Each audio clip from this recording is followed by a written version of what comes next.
After 20 or more points in 8 straight games to open the season, Arike Ogunbowale came into Thursday as the second leading scorer in the WNBA, but you still made time to kick it with us here on SportsCenter. Appreciate you coming through. Of course. Appreciate you for having me. So 27 points a game, that's 4 higher than your career best in a single season. Why have you come out lighting up the league like this at the beginning of this season? Yeah, I think it was just a great offseason for me. You know, from day one, I had a goal of what I wanted for this year, and, you know, I just stayed at it the whole offseason, really. It was really not really too many off days, you know, just working. So, you know, I knew it would be a good year, but, you know, I'm blessed that it's been going so well. What was that goal?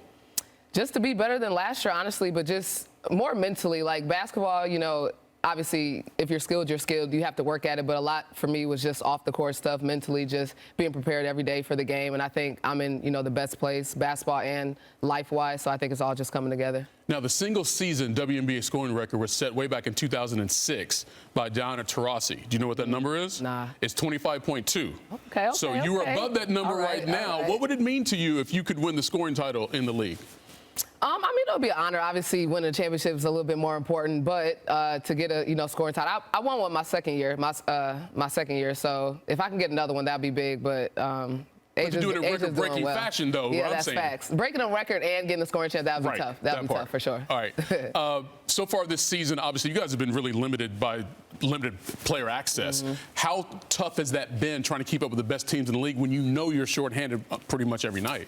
Yeah, it's definitely tough. I mean, we're missing, you know, 2 all-star players. Natasha, she won championship. Satu was first team last year, you know, most improved player. So it's definitely been tough, but I think it's a good experience, especially when they come back and the players that are playing right now being able to, you know, go to the bench and, you know, they were once a starter for half the season. So, you know, I'm just more focused on the end of the year and just working with what we have. But, you know, what we have right now is still good. And even though we're dropping some games, we can win a lot of games. So I'm just, you know, focused on what we have and not what we don't have right now. You know, right now you take a look at the league. So many players have been playing well to start the season. Obviously what Asia Wilson is doing, obviously, they're in Las Vegas. But so much attention has been about this rookie class that came in, and for obvious reasons based on what they did coming in. I wonder, from what you've seen, how has their rookie transition to the league compared to yours a few years ago? I would say it's about the same. My first year, I struggled. In the first month, I would say, just because the defense is so much harder. Like, you're playing, obviously, 18 to 20-year-olds in college, and then you're playing 22-year-olds to 40. Like, so it's a big range. They know basketball. A lot of it's not really skill. A lot of it's mental. Like, they know how to make you, bait you into a foul. They know how to just do a lot of smart stuff that you might not know. So I knew it was going to be tough for them. Obviously, a lot of people have seen, you know, those great players do college. They'd be like, it's going to be easy. It's not, because these are grown women that have been playing basketball. This is their career. You know, this is their life. So it's not easy, but they'll get used to it. Like, it's not easy now, but it gets better. It gets better, doesn't get easier. It gets better. All right, so because you get more accustomed to it. You get better. You have to make the adjustments as a player. Exactly. So much of the conversation that I mentioned about some of these rookies has been from a lot of new fans to the league, right? And it's taken away sometimes from the actual players and what's going on the court. I wonder, from the veteran standpoint, when you guys are talking amongst yourselves, whether it's on the bus or in, in the locker room, what do you make of the attention the league has gotten these first couple weeks?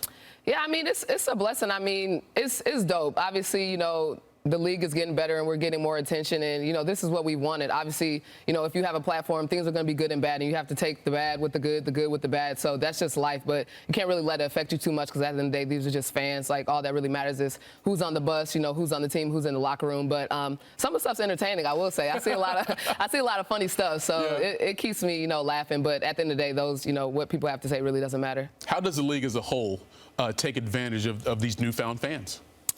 I think the league just, you know, putting the players out there that have really been killing the league, just putting them on a platform. Now that we have more eyes, people are like, who's this, who's this? So the league just needs to show these players more so that people see that there's a lot of great players in the league, not just a couple people. And I think people are realizing that now.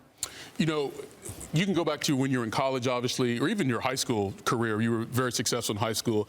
And I'd say, if you look at your game, when it comes to big moments, I would say first name very much, last name unbothered. Like, you are not afraid of the big moment. I wonder, though, what was your nerve level when you asked your girlfriend to marry you? Right. What was that like? It was tough, and I had a game that day, so I'm trying to focus on the game. I'm trying to focus on the people setting up at my house during the game. Like, it was a lot, but it was, you know, one of the best moments of my life. But I probably was more nervous for that than any national championship or game I've played, honestly. Heart rate was up. It was, for sure. Heart rate was up. Congratulations. Thank you. I appreciate that. in addition to that, from the moment you stepped in the league, you were clearly one of the best scoring players in the league, whether off the bounce or even a catch and shoot. But the other night, Arike, you had a golden opportunity. Somebody just gave you the ball. You had a wide open three. Yeah. And you missed it. I now, did. Granted, the assist came from the other team. Right. With Alicia Clark giving you. Tell me what happened in that moment. Honestly, and how you, of all people, missed that shot. I know, right. I make the hardest shots. I'm That's what falling I'm saying. left, fading away 1 foot, but the easiest probably shot in my career, I missed it. But I had no idea what was going on, honestly. Like, I froze for a second, but then I'm like, all right, shoot it. But I probably could have drove it. I just didn't know what was going on, to be honest. Yeah, because when was the last time the opposing player just threw you the ball from out of bounds, right? Never. Well, I assume if that ever happens again, I don't think you're going to miss a shot. I'm going to be ready. You ready? I'm going to be ready. We appreciate you coming in. Again, congratulations on all the success so far this season, and good luck rest of the way. Thank you. Appreciate you. Got the Sparks downtown L.A. coming up next. Yes, sir. I appreciate it. Thank you.